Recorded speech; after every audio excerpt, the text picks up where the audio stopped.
Papa! Papa! Enough! The children's pleas fell on deaf ears as their drunk father hurled the stroller at the royal guard. In a flash, the guard caught it mid-air, and what happened next left the entire crowd in shock. Before we get into the full story, tell us where you're watching from in the comments. And make sure to subscribe, because tomorrow at this very same time we're dropping another powerful Royal Guard story that you won't want to miss.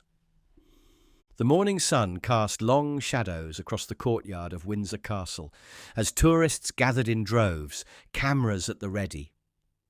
The historic walls seemed to whisper centuries of stories as visitors from around the world marvelled at the grandeur of Britain's royal heritage. The immaculate gardens framed the scene, their carefully maintained hedges and vibrant flowers adding splashes of colour to the otherwise formal setting. Among the figures that drew the most attention stood Private Patrick Lawrence, a 24-year-old royal guard who had served with distinction for 3 years. His scarlet tunic gleamed in the sunlight, brass buttons polished to perfection, while his bearskin cap, nearly 18 inches tall, added to his imposing presence. The ceremonial rifle rested precisely against his shoulder, held in place by white-gloved hands that betrayed no tremor despite having maintained the position for nearly an hour already. Not a single muscle twitched on his face as he maintained the stoic demeanour expected of the Queen's Guard. Behind the impeccable facade, Lawrence was acutely aware of his surroundings.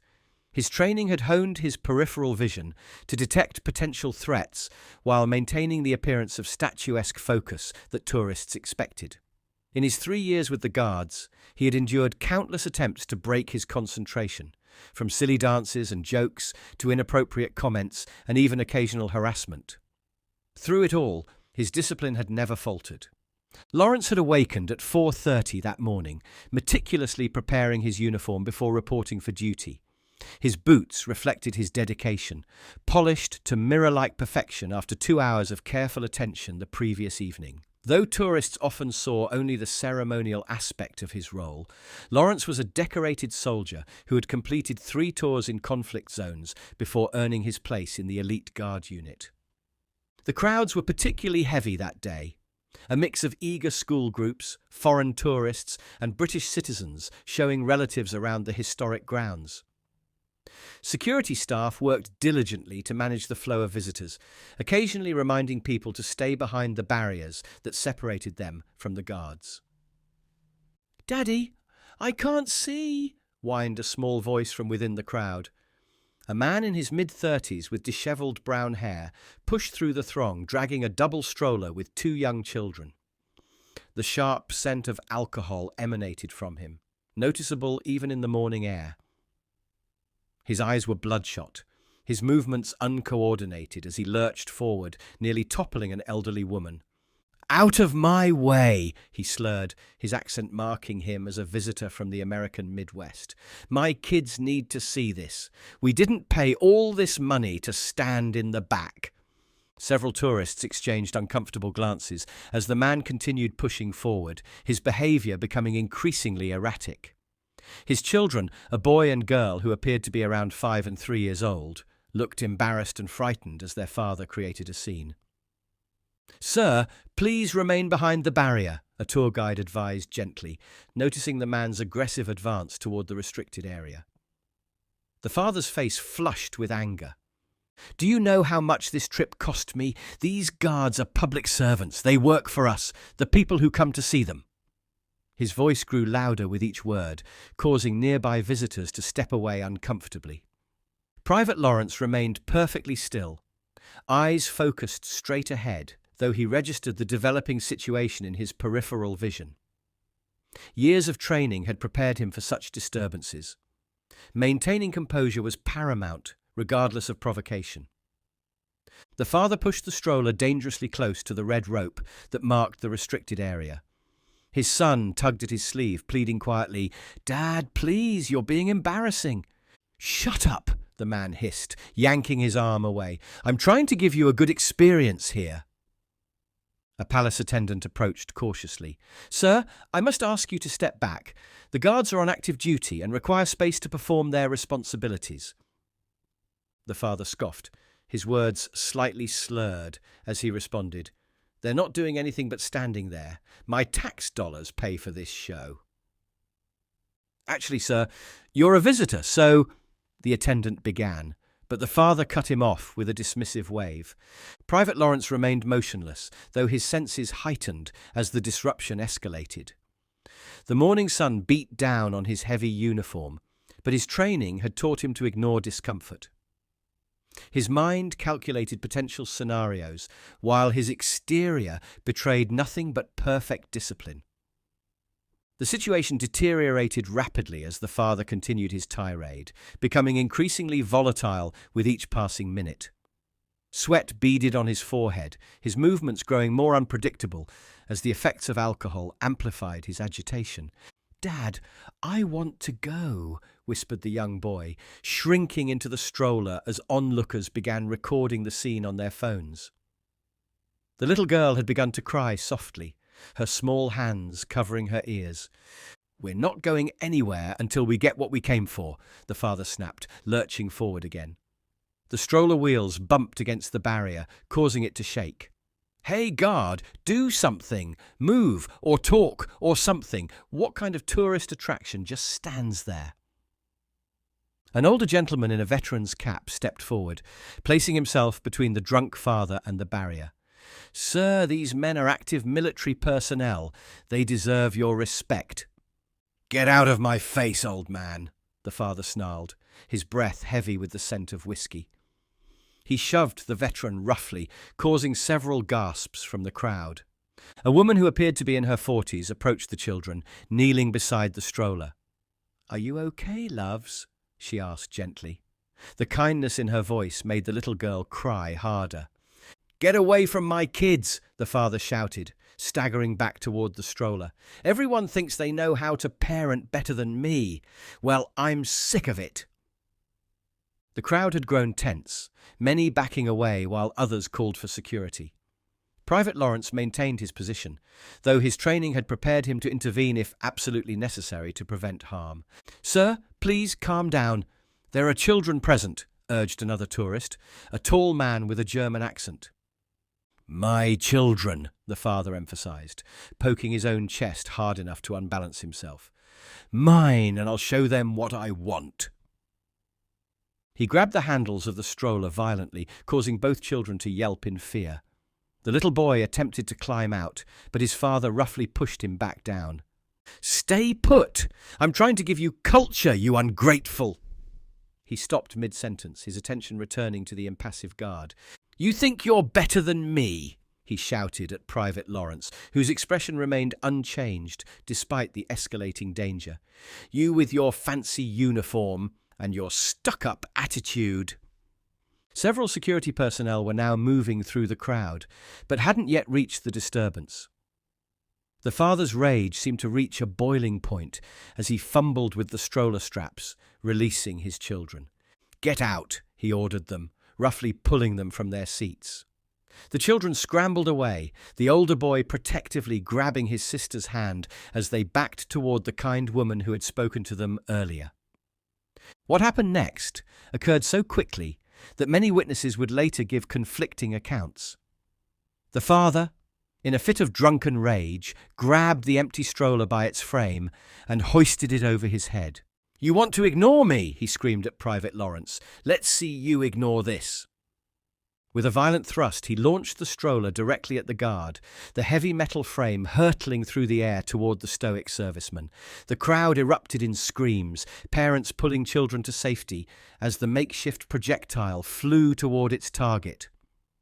"Watch out!" someone yelled, though the warning was unnecessary. Private Lawrence had been tracking every movement, his military training calculating trajectories and threats, even while his exterior remained composed. The stroller tumbled through the air, a tangle of metal and fabric aimed squarely at the guard's chest. In the split second that followed, Private Lawrence made a decision that would later be scrutinized by his superiors and celebrated by the public. Breaking from the rigid protocol that governed his every movement, while on duty, he suddenly animated from his statue-like stance. With precision that spoke to years of combat training, Lawrence's arms shot up, catching the stroller mid-air just inches from his face. The crowd gasped collectively, phones recording as the previously immobile guard moved with unexpected agility and strength. Lawrence's hands gripped the metal frame firmly, absorbing the impact that would have certainly caused injury had it connected. In one fluid motion, he set the stroller down beside him, his expression remaining remarkably composed despite the extraordinary circumstances. But the guard's actions didn't stop there. Assessing the immediate threat, Lawrence stepped forward from his post, an almost unheard-of breach of protocol, and moved with purposeful strides toward the belligerent father who now stood swaying, a look of surprise replacing his previous anger. "What the—" the father began, but before he could finish, Lawrence had closed the distance between them. "Sir, stand down immediately," Lawrence commanded, his voice carrying the weight of authority, despite this being the first time the crowd had heard him speak. The abrupt transformation from silent sentinel to active protector sent ripples of astonishment through the onlookers. The father, however, was too far gone in his drunken state to recognize the danger he was in. He lunged clumsily at Lawrence, fists swinging wildly. "You're supposed to just stand there," he slurred, his coordination severely impaired. Lawrence sidestepped the attack with practiced ease, then executed a textbook restraint maneuver. In seconds, he had the father face down on the ground, one knee placed strategically on the man's back while maintaining control of his arms. "Secure the children," Lawrence called to the nearby palace staff, his training kicking in as he established priorities. Despite restraining the aggressive man, Lawrence maintained a calm demeanor, applying only the necessary pressure to prevent further violence. The crowd erupted in applause, their phones capturing every moment of the guard's unexpected intervention. Several tourists who had military backgrounds nodded in appreciation of the technique. Efficient, controlled, and measured, using only the force required to neutralize the threat. "You're hurting me," the father complained, his words still slurred as he struggled ineffectively against the guard's hold. "Sir, I need you to remain still," Lawrence replied evenly. "Additional security is on the way. Your continued resistance will only make your situation worse." A woman pushed through the crowd, identifying herself as a doctor. "Do you need assistance?" she asked Lawrence. "Please check on the children," he directed her, maintaining his hold on the increasingly subdued father. "Ensure they haven't sustained any injuries during the incident." The doctor nodded and made her way to where the children huddled with the kind woman who had approached them earlier. Both appeared physically unharmed, though clearly traumatized by their father's behavior. "He's never been this bad before," the boy whispered to the doctor, his eyes wide with fear and embarrassment. "He started drinking on the plane and didn't stop." Meanwhile, the father had begun to alternate between threats and pleas. "You can't do this to me. Do you know who I am? I'll have your job for this." Then, moments later, "Please, I'm sorry, I didn't mean it. I've just been under a lot of stress lately. The divorce, the custody battle, it's been too much." Other tourists had formed a loose circle around the scene, many still recording with their phones while others shielded their children's eyes from the disturbing display. A middle-aged woman whispered to her husband, "Those poor children. Imagine having to grow up with that." Her husband nodded grimly, his expression a mixture of disgust and pity. Two teenage girls, who had been taking selfies with the palace in the background, now stood transfixed, one of them live-streaming the incident to friends back home. "I can't believe this is happening," she murmured to the camera. This guard just went from standing completely still to taking down this crazy drunk guy in like 2 seconds flat. Through it all, Lawrence remained professional, neither responding to the father's threats nor acknowledging his apologies. His military training had prepared him for far worse confrontations than this. Dusty villages in conflict zones where split-second decisions meant the difference between life and death. Compared to those experiences, subduing an intoxicated tourist was straightforward, though the presence of frightened children complicated matters. His focus remained on containing the situation until proper authorities arrived, his mind already calculating how this breach of protocol would be received by his superiors. A senior guard approached rapidly, assessing the situation with a quick glance.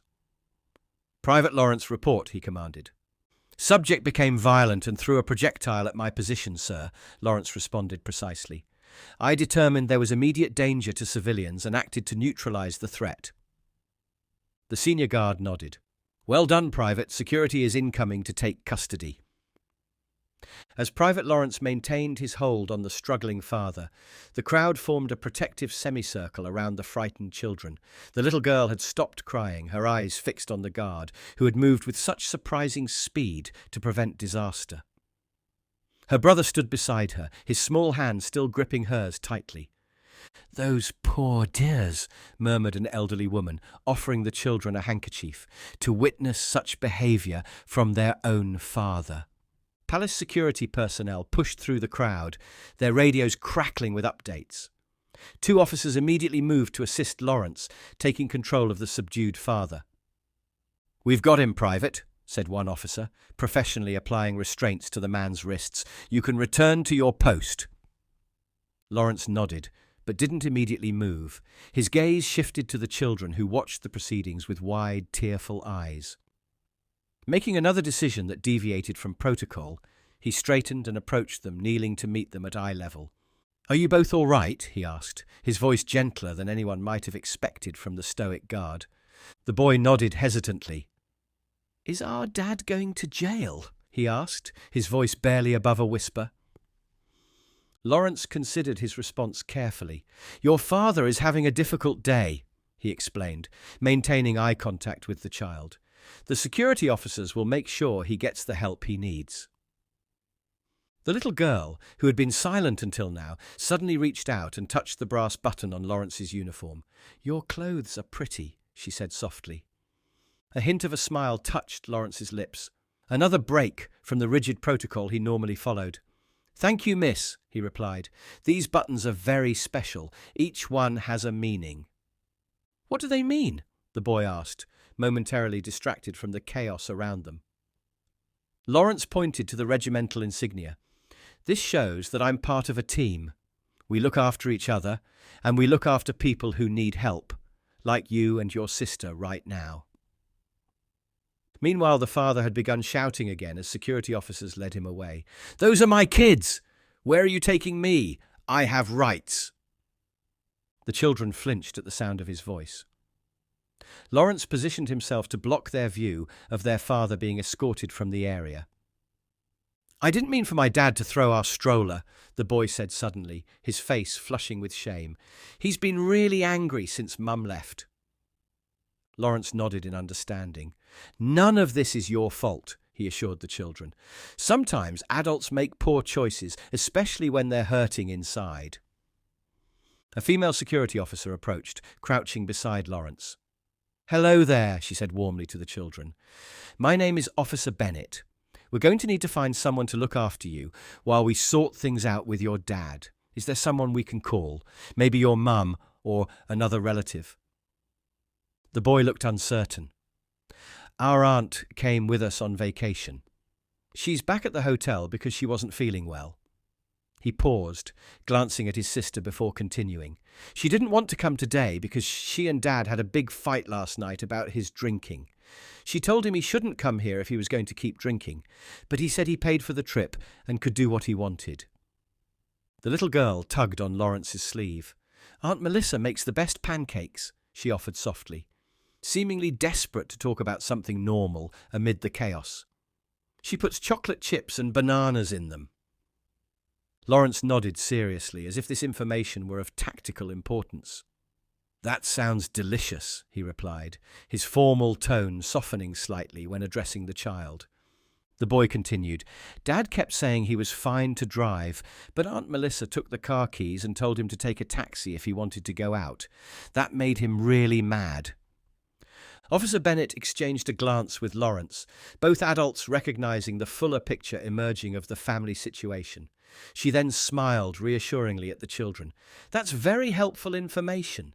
We'll get in touch with your Aunt Melissa right away. Can you tell me her full name and which hotel you're staying at?" As the children provided information about their aunt, Lawrence remained with them, his presence seemingly calming their anxiety. The crowd had begun to disperse under the direction of tour guides and additional security personnel, though many lingered, discussing the extraordinary events they had witnessed. "I never thought I'd see a royal guard move like that," commented an Australian tourist to his companion. "The way he caught that stroller mid-air and then had that bloke on the ground in seconds. Incredible." "They're not just ceremonial, you know," replied his friend. "These guards are elite soldiers. That drunk fellow picked the wrong man to mess with." Lawrence pretended not to hear the commentary, maintaining his focus on the children until their immediate welfare was secured. Within minutes, the scene transformed as palace security established full control. 2 police officers arrived, taking statements from witnesses, while security personnel created a perimeter to restore order to the tourist area. The father, now handcuffed and slightly more subdued, sat on a bench under close watch, occasionally calling out slurred protests about his treatment. "Sir, you've committed assault with a dangerous object and endangered the public, including your own children," explained a stern-faced police officer. "You'll be taken to the station for processing, and charges will be filed." "It was just a misunderstanding," the father mumbled, the reality of his situation beginning to penetrate his alcohol-induced haze. "I paid good money for this trip." "Multiple witnesses have provided statements," the officer continued, unmoved by the man's excuses. "We also have video evidence of the incident." A well-dressed woman with a clipboard approached Officer Bennett, who was still sitting with the children. "I'm Catherine Wilson from Child Protective Services," she introduced herself. "We were called due to the circumstances." The boy looked up anxiously. "Are we in trouble?" Ms. Wilson shook her head, offering a reassuring smile. "Not at all. My job is to make sure you're safe and taken care of properly. I understand your aunt is staying at a hotel nearby." "Yes, Aunt Melissa," the little girl confirmed. "She has the same last name as us." "We've contacted her," Officer Bennett explained to Ms. Wilson. "She's on her way now, quite concerned after hearing what happened." The father, overhearing this exchange, called out, "They don't need protective services. They need to be with their father." A police officer firmly guided him toward a waiting vehicle. "Sir, you'll have an opportunity to make your case after you've sobered up. Right now, your children's safety is the priority." As the father was escorted to the police car, a palace official approached Private Lawrence, who had remained near the children despite the arrival of appropriate authorities. "Private, your commanding officer requests you return to your post now that the situation is under control," the official stated formally. Lawrence nodded, understanding that his deviation from protocol, while justified by the circumstances, would need to be addressed through proper channels. He turned to the children one last time. "Remember what I told you about the buttons," he said quietly. "We're all part of teams that look after each other." The boy straightened his shoulders slightly. "Like how I look after my sister?" Lawrence nodded. "Exactly like that. You're doing an excellent job." As Lawrence prepared to return to his post, a commotion near the entrance signaled the arrival of a distraught woman in her early 30s. "James, Emily," she called, rushing toward the children. "Oh my God, are you okay?" "Aunt Melissa," the children cried in unison, running to meet her. Officer Bennett approached, extending her hand. "Ms. Reeves, I'm Officer Bennett. We spoke on the phone." "Yes, thank you for calling me," Melissa replied, holding the children close. "I can't believe Robert would do something like this. He's been struggling since the divorce, but this—" She shook her head in disbelief. "We'll need you to come to the station later to formalize temporary custody arrangements," Ms. Wilson explained. "But for now, the children can go with you." As the authorities continued to process the scene and gather evidence, tourists were gradually allowed to resume their visit, though many continued to discuss the extraordinary events they had witnessed. "Did you see how fast that guard moved?" an American woman exclaimed to her husband. "One second he's standing there like a statue, and the next he's catching that stroller mid-air." "I got the whole thing on video," declared a young man with an Australian accent, replaying the footage on his phone for a group of gathered tourists. The way he took that bloke down was like something out of an action movie, but totally controlled. He didn't hurt the guy, just neutralized him. My cousin works with the military back home, offered an elderly gentleman in a tweed jacket. Says these Royal Guards are among the best trained soldiers in the world. Most people think they're just for show, but they're elite troops. A British mother pulled her children closer as they watched the father being escorted to the police car.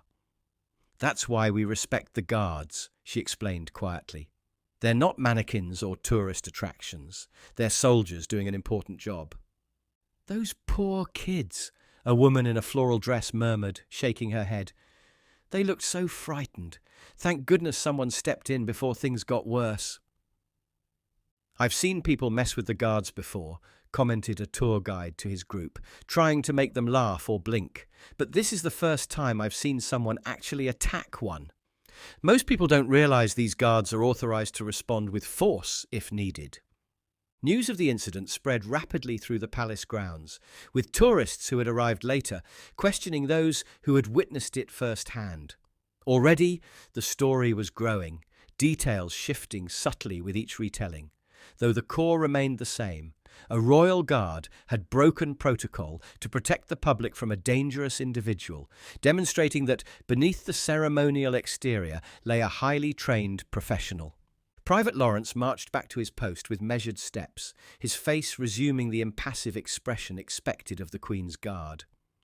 The senior officer, who had arrived during the incident, gave him a subtle nod, an almost imperceptible acknowledgement of approval that spoke volumes in the rigidly disciplined world of the Royal Guards. Reaching his designated position, Lawrence executed a perfect about-face, his boots coming together with a sharp click. He adjusted his rifle to the proper ceremonial position, the movement precise and practiced. To observers, it might have appeared as though nothing extraordinary had happened just minutes before. Yet the atmosphere around his post had changed. Tourists who had witnessed the incident watched with newfound respect, their cameras capturing more than just the ceremonial aspect of the guard they now recognized as a true protector. "You see that guard there?" a father explained quietly to his young son. "He's not just standing there for show. He's a real soldier who protects people."